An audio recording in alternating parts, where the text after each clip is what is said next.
Jussi ja Ratsasta. Eli Taru Ukkola ja Omora lähtivät matkaan. Ja tosiaan tämän jälkeen tulee sitten vielä Stikkan noin niin treenimuotoisesti tuon metsästä eteenpäin tehtävät. Voidaanko mennä kaikki liput ja numerot täältä pois?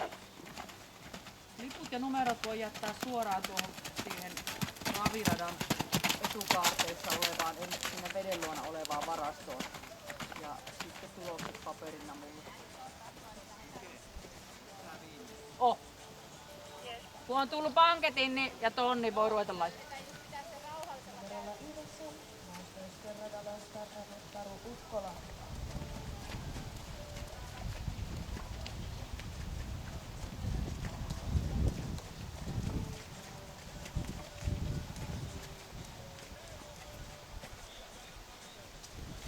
Tee Stikkanen kanssa tässä niin, että sä tuut tän kakkosen ja lähet sitten tonne pusikkoon.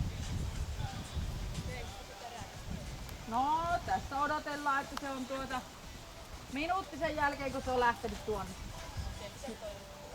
Tulee panketti alas, sitten tulee 7 tuossa, ei kun 8, ja sitten jatkaa sinne metsään.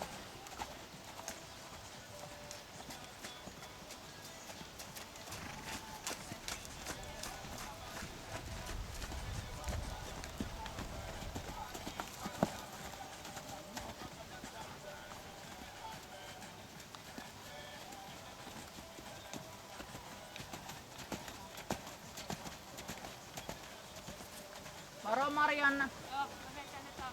Ei kun se on just, no niin, sieltä nimenomaan tulee. Niin.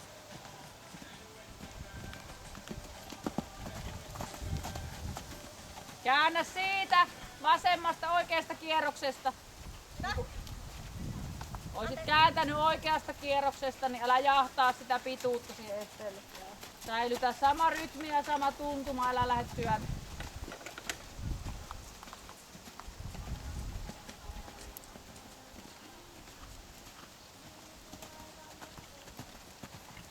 Noin, hyvä. Toinen tuli maaliin hetki sitten.